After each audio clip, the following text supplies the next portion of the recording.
Another late game heartbreaker for the Atlanta Falcons as they lose to Kansas City 17-14. What's up, everyone? I'm Mackenzie Engram here with Sudu Upadhyay, and we are your Chatty Birds. Sudu, the general consensus coming into this one was that Atlanta really had nothing to play for and that Kansas City would have no issue with the Falcons, but that really wasn't the case today. Yeah, no, Mackenzie, it couldn't have been further from the truth. The defense really came to play in this game and carried this team for most of the game. They forced 2 turnovers, including this play. The Chiefs, they got kind of desperate. Like, nothing was working against this Falcons D. So on 4th down, Andy Reid dials a Sammy Watkins pass to Patrick Mahomes up, and there was no way Keanu Neal was letting that play happen. He comes up with a great interception. And then there were people who said the Falcons offense would have had greater field position if Neal would have just batted down the pass. But as Verts points out here, sure, Keanu Neal should have dropped that interception, but did anyone ever consider the fact that intercepting the ball is really fun? He's got a great point, and I'm happy for Kiki, regardless of the results of this game, for getting a second career interception. Yeah, and that interception would actually help Atlanta offense finally get on the board. Yeah, that's right, Mackenzie. Who else other than Calvin Ridley, right, to set them up for a touchdown? Played a big part. Made the Chiefs DB here look silly as he slides his way down the field for the catch and a whole lot of yards after, 54 to be exact. And as Ted Nguyen points out, a filthy release on that route. We've seen it all year long, and Calvin Ridley went on to finish with 5 receptions for 130 yards, his 8th 100-plus yard game of the season, his 4th straight. And that's why it's so mind-boggling that he was not selected to the Pro Bowl.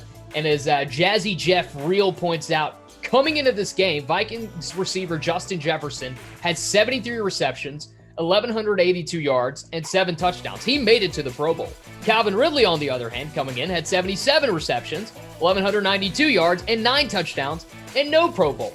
So it really doesn't make sense, but Rid is going to be a phenomenal player for the Falcons as long as he suits up in that uniform, Mackenzie. Now, Sudu, we have to expose a cold take on this episode of Chatty Birds.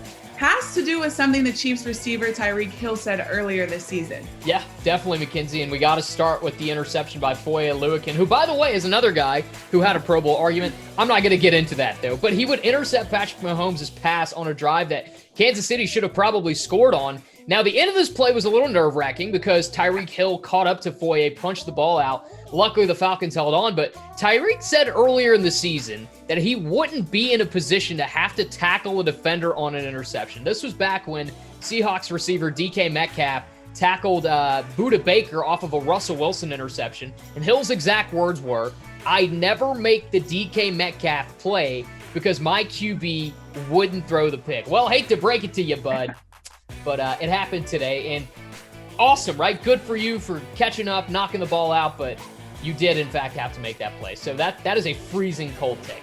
Younghoe Koo, a Pro Bowl kicker, the Falcons MVP all season long, missing a heartbreaking field goal attempt to tie the game at 17 late, and that's all she wrote. That one hurt personally because, we love our Younghoe Koo segment here, and didn't want it to be like this today. But, Jamal Anderson saying, the MVP, ouch! The season of inexplicable finishes continues. ESPN's Ryan Clark said, bro, the Falcons are cursed. I'm convinced no matter what they do, it's just not for them. Freddy Krueger, Jason Voorhees, Michael Myers, this dude with the little hand on Scary Movie 2, they all come out in second halves of Falcons games, do all that to miss the field goal. And you know what? We got some sympathy too, which is kind of rare. People like to make fun of the Falcons, but Marcus Spears, he said he's praying for all Falcons fans. It's not supposed to be this way, and let's hope those prayers work, Mackenzie, and it's not like that forever. One more matchup left with a date against the NFC South rival Tampa Bay next week. Maybe the Falcons can end this season on a high note. For Sudu, I'm Mackenzie reporting for the Dirty Bird Report.